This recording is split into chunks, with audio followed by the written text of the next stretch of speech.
Autoline Daily is brought to you by Bridgestone, passion for excellence. Here are today's top headlines. Hummer's sale may have hit a snag. Ford slashes suppliers, and production in Japan plummets. Up next, we'll be back with the news behind the headlines.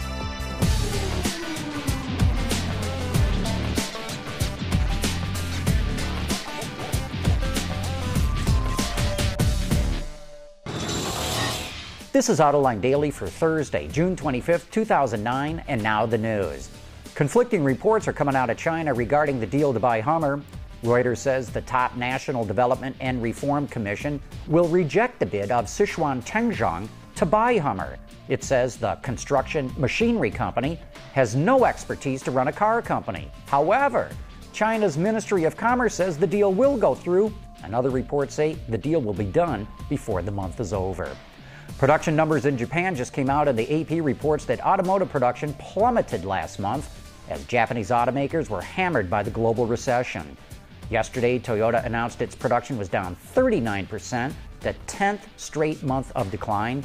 Honda was down 38%, Nissan down 27%, Mazda 37%, and Mitsubishi was off by nearly 55%. Ford is accelerating plans to reduce the number of suppliers it works with. According to Reuters, the company will identify around 850 suppliers it wants to do business with by the end of this year. That's down from about 1,700 last year.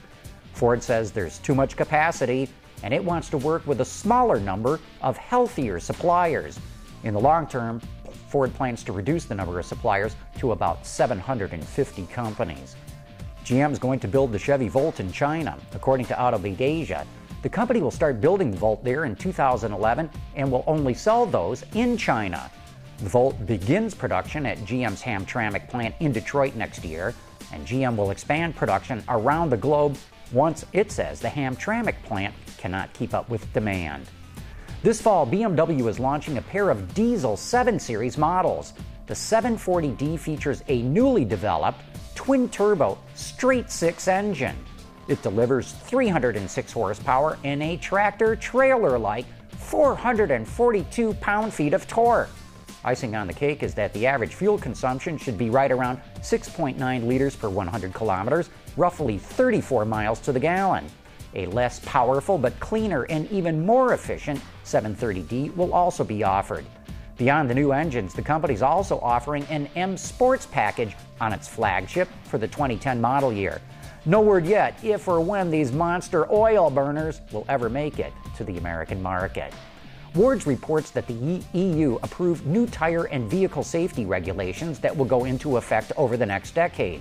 Some of the details include, beginning November of next year, all new vehicles must be equipped with a tire pressure monitoring system.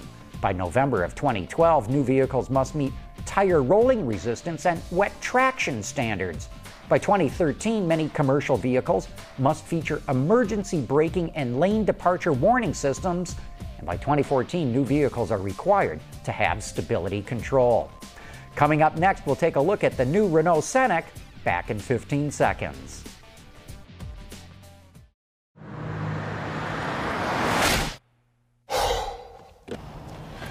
Changing tires out here could be dangerous, but with these tires, I don't need to worry. Bridgestone. Just as in America, European automakers like Renault have been struggling with slow sales and government loans. But the company hopes to start the rebound with the release of the third generation of a former European Car of the Year. The Scenic, introduced in 1996, was the first multi-purpose vehicle, or MPV, in Europe and has been a hit, selling over 3 million units since. The newest version is larger and longer and handles like a sedan thanks to the same suspension and power steering setup as Renault's small family car, the Megane. In fact, some of the front-end styling came from the coupe version of the Megane as well. But there's a lot that's all Scenic. Take the interior, which seats up to 5 adults but still offers a lot of room when you fold or remove the seats. Meanwhile, under the hood, Renault is offering 14 different powertrain options on the vehicle. Most are gas and diesel, but there's also an E85 version, as well as one that runs on liquefied petroleum gas.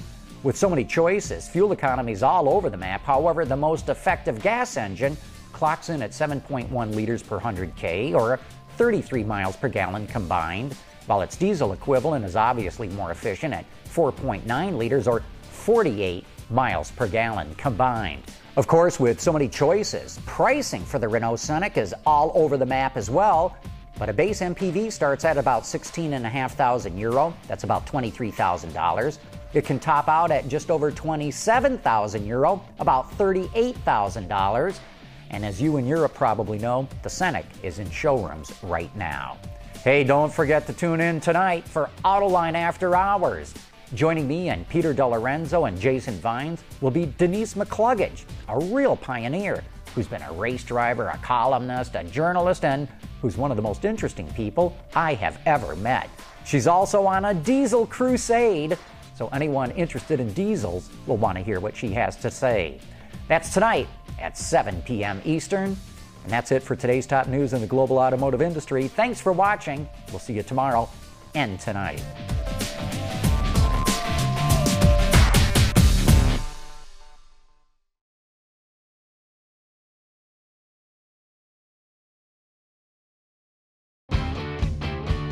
Visit our website for even more great content all week long.